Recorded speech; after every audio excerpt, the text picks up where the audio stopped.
What's up, Giants fans? Back at it with another New York Giants video. And in this video, I'm going to give some week 2 recap as Big Blue loses a heartbreaker in overtime to the Dallas Cowboys, dropping 40-37, and now 0-2 for the 7th time in 9 years, 3rd year in a row, starting at 0-2. And unfortunately, bad football teams find ways to lose games, and that's exactly what the Giants did. This was a team that led 13-3 early on in this first half. It was a back-and-forth game. Fourth quarter, both offenses took off. 41 combined points scored between the two teams. Giants outgained the Cowboys in this game 506 to 478. But they had 14 penalties and the most penalty yards they've had since 2015, 160 total. That is the most for the Giants in a game this century. Dallas, not much better, 12 penalties for 106 yards. Overall, sloppy football. And if you turned into this game early, you started off encouraged by what you saw, and then you saw the same old Giants. And unfortunately, starting left tackle James Hudson did not last past the first drive. The Giants benched him after 4 penalties. He was the first player since at least 2000 with at least 4 penalties on the same drive. Now, he was flagged twice for unnecessary roughness. He basically swatted a player, slapped him across his helmet, did not get ejected somehow, and he had 2 false starts as well. One was just insanely obvious. He was benched for rookie tackle Marcus Bowe, the 5th-round pick out of Purdue. When that happened, we saw him Hudson get heated with Brian Daboll on the sideline. He had to be separated. We saw him talking to his teammates. And ever since Bowe entered the game, the Giants' offensive line looked a step better. Bowe only gave up 1 pressure the entire game and 1 QB hit. John Runyon, only 1 pressure allowed. So the offensive line did look better. JMS only allowed 2 pressures as well. Van Roten and Illuminor did their thing. But all in all, the Giants' offense wasn't the problem in this game. We'll talk about the defense in a few moments, but Russell Wilson, coming off a putrid week 1, again, not all his fault, of course. You know, he was sacked several times behind the Giants' offensive line.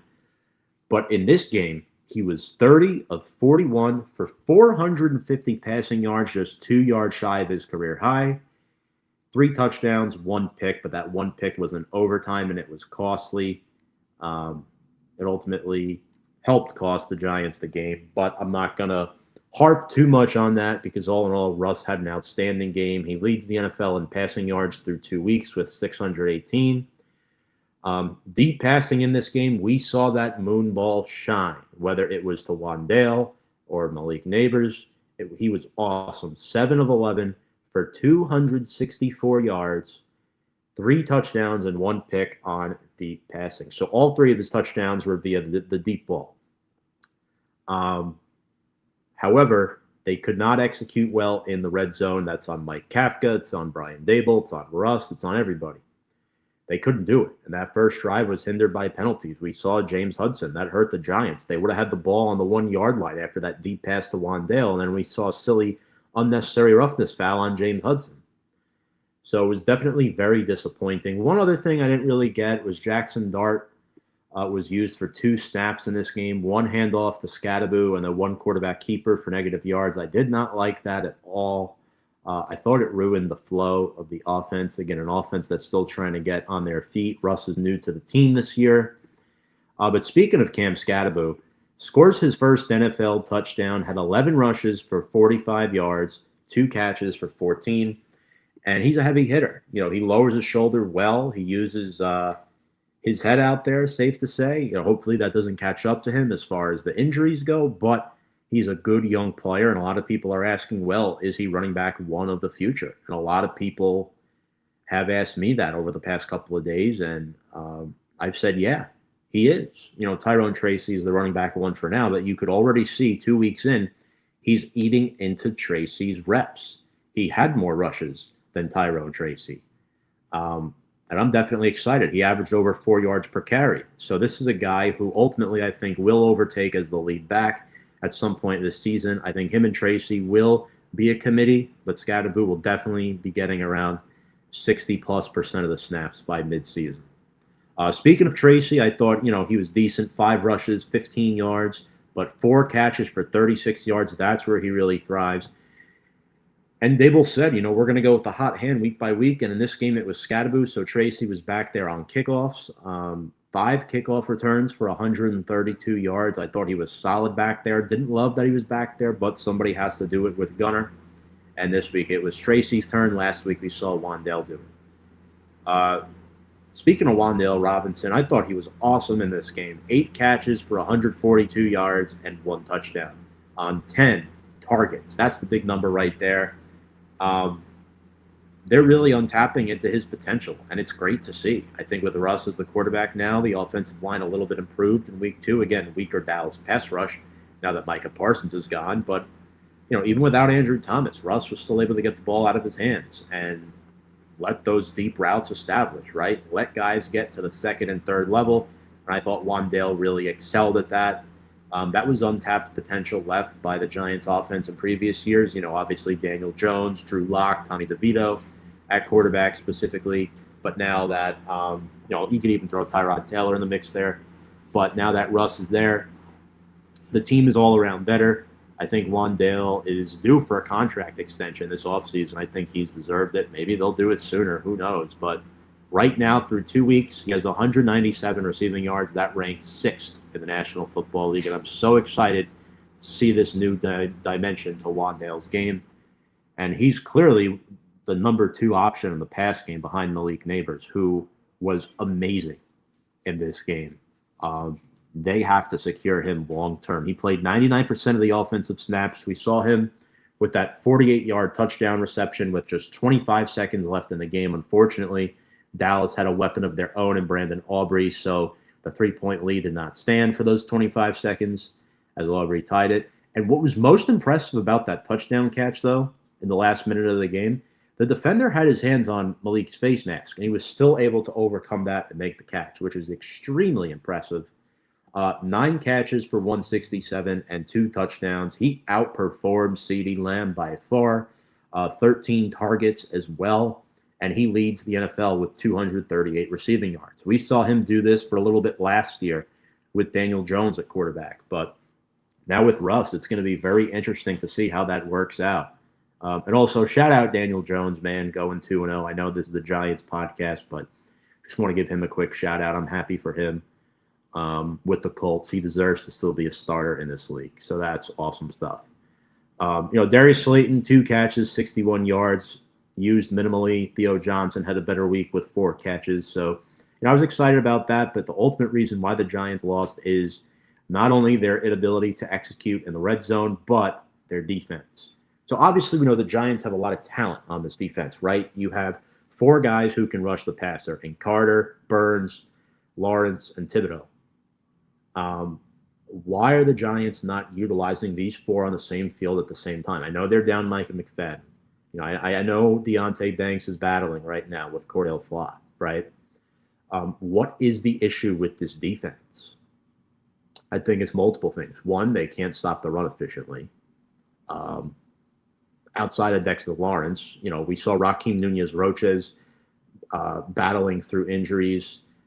Roy Robertson Harris hasn't really gotten involved yet. In fact, the best DT other than Lawrence has been Elijah Garcia, their practice squad call-up. He had a sack this week. The defense had 3 sacks, 1 from Kayvon Thibodeau, who added 2 QB hits. Brian Burns collected his 3rd sack of the season, had 2 tackles for loss as well. He's a good plus run defender to have, but the secondary struggled, the linebackers struggled covering Jake Ferguson, exact concerns that I had. And, Dak wasn't very good. It's just the Giants were undermanned, quite frankly. We saw Darius Muasau leave the game with a head injury. Bobby Okereke looks like he's lost a step. We know he had that spine issue. Paulson Adebo and Drew Phillips are great, but the safeties, Holland and Newman, are still young and learning at the same time. Holland coming off an injury. He's declined year by year, but ultimately, Personnel-wise, I think he's fine. I think the Giants are fine. It's Shane Bowen, man.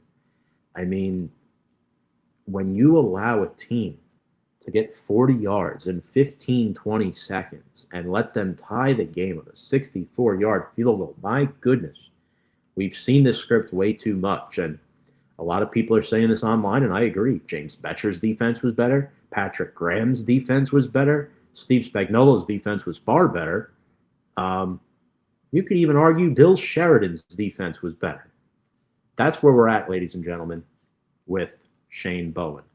I thought he should have been fired. Last year, I thought Mara was alluding to that in the post-year press conference. But Bowen's still around, and I know there's a former Giant who's been a defensive coach before, a head coach, Antonio Pierce, who would love this job. And you're starting to wonder, how long is Shane Bowen's leash? Does he make it through the season? What happens if the defense does not improve? I'm interested to see. But a bright spot for the Giants defense, Drew Phillips recorded an interception with 11 tackles. He had a game. He was locked down covering Kavontae Turpin. I thought he was insane. And then you had Paul Sonadebo, who really did an awesome job containing CeeDee Lamb. Lamb was not able to do all that much in the first half. He had his bread and butter here and there. But, all in all, he wasn't matched up with Lamb the whole game. I kind of wish he was. And that's another reason why you're like, oh, Lamb, he had 100 yards. Yeah, but how many of those catches were against Paul Sonadebo? We know he's a tackle machine for a corner. Had 13 stops with the Saints, and I know what you guys are thinking. Oh, a defensive back with double-digit tackles is not good. But you got to watch how Paul Sonadebo plays. He doesn't miss tackles. He's a really good on-ball defender, and he's looked good ever since his season injury last season. All in all, I think the Giants need to ride it out with Shane Bowen through the rest of the season. Ultimately, I hope it gets better. I think it should. Especially with Abdul Carter becoming more experienced throughout the course of the season. And this is a juggernaut of a schedule for the Giants these first 4 weeks. 2 divisional matchups on the road. Then your first 2 home games are against 2 AFC playoff teams from last year in the Chiefs and the Chargers. So it's brutal. Other news, what have the Giants done to strengthen their, or should I say, try to just improve their very weak and thin linebacking core? Bobby Okereke, currently the only healthy linebacker from the initial 53-man roster. Swayze Bozeman has been promoted and signed to the 53-man roster from the practice squad. He was an elevation this past week. He played 5 defensive snaps on Sunday and 24 special team snaps. He was not elevated in week 1, but he was this past Sunday, and I thought he was decent on special teams. I don't know how I feel about him starting, though, because right now it looks like he might be. This is where the Giants are at with their linebacking unit. Obviously, we know Mike McFadden's on injured reserve. Chris Board also got moved to injured reserve with a chest injury he suffered in this game. That's supposed to be the Giants' special teams ace. Demetrius Flanagan-Foles, for some reason, is still on the 53-man roster. I had him getting cut. Giants kept him with a calf injury, knowing this. It's sort of a waste of a roster spot. I don't fully get it, but I'm not a coach. I'm not in the front office. You got to ask them. Darius Muasau also suffered a concussion in this game. He was Micah McFadden's replacement. I don't think Muasau's a very good pro. Again, it's a 6th-round pick from last year, so whatever. But he should not be starting games for the Giants at linebacker, which is why the Giants are making moves. They signed Bozeman to the 53-man, former Chief, played in a Super Bowl. And they signed 3 guys to their practice squad. One name obviously pops out, and that is Neville Hewitt, along with Curtis Jacobs and wide receiver Dalen Cambry, who was with the Giants during the offseason, battled an injury, didn't make the 53, got cut, figured he'd rejoin the practice squad when his injury cleared up. So welcome back, Dalen Cambry, the UDFA from Louisiana, Lafayette. So with Hewitt, veteran player, he's been around for a decade, 146 career games with 48 starts. He's a journeyman. Dolphins for 3 years, Jets for 3 years, Texans for 4. And last season specifically, he played in all 17 games for Houston, making 4 starts, 59 tackles, 2 forced fumbles, a pick, and 3 passes defended. And he really shined back in 2020, where he had a career-high 134 tackles with the Jets. So what the Giants are looking for right now is depth and experience. They don't get experience with Bozeman, right? He's young. It's his second year in the league. They need a guy to play next to Bobby Okereke for a few weeks. That's going to say, hey, this guy is smart. He's been around the block. He can teach these young guys like a Bozeman, like a Jacobs, or a Zaire Barnes. Ultimately, those are the guys you're going to be hearing the next few weeks. So I think Hewitt might start on Sunday, to be honest with you, on Sunday Night Football against the Chiefs, because I don't see Bozeman starting next to Bobby O, unless if they just throw Abdul Carter in there as an inside linebacker and start him next to Bobby O, and they just run a lot of DBs. But the Chiefs are a power football team right now. All their wide receivers are banged up, so you need linebackers. So I do think the Hewitt acquisition was good. Curtis Jacobs, linebacker, who was released by the Titans on cutdown day on August 27th. Last year, he was a rookie UDFA with the New England Patriots. He played in 9 games with 2 starts. Actually signed on with the Chiefs as a UDFA, got cut there, joined the Patriots last season. And, similar feat this year, gets cut by the Titans, now joins on with the Giants. We'll see if he could do anything. But I like the addition of 2 linebackers. It's needed. Unfortunately, the Giants failed in terms of drafting a linebacker, which is what I really wanted on day 3. And the Giants are paying for it right now.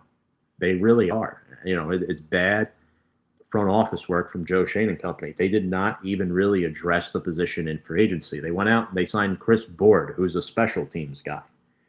They brought Ty Summers back, which that's great. But who do you trust if Bobby or Micah goes down? I don't trust Darius Musa. I don't trust either of those special teams guys. I do trust a guy like Neville Hewitt. So we'll see what happens there. I'm glad the Giants finally addressed it, but hopefully it's not too little too late. And I think the Giants are absolutely drafting a linebacker next year within the first 4 rounds. I know the Giants currently don't have a 3rd-round pick. The other 2 moves, the Giants, to make room for these 3, obviously Bozeman elevates, so that opens that 3rd spot. So they sign those 3. They have to cut 2. They cut tight end Kadir Ishmael and safety Patrick McMorris. No need for them. I know there's no tight end on the practice squad, but they're carrying 4 on the 53. So ultimately, it makes the most sense. Giants in a desperate position right now going into their home opener in week 3 against the Kansas City Chiefs on prime time. America is watching. Brian Dable needs to start collecting wins sooner than later. Giants should be, heavy underdogs in this game, but it might be a close game. The Giants just got to win the trenches and, make a few plays. Russ showed that he could do it last week. But we'll talk more about that in our preview show on Thursday. Appreciate you all watching. If you're new, make sure to check us out on all of our social media on Instagram, Twitter, and YouTube at Big Blue Avenue. Appreciate all your support. And without further ado, let's go Big Blue.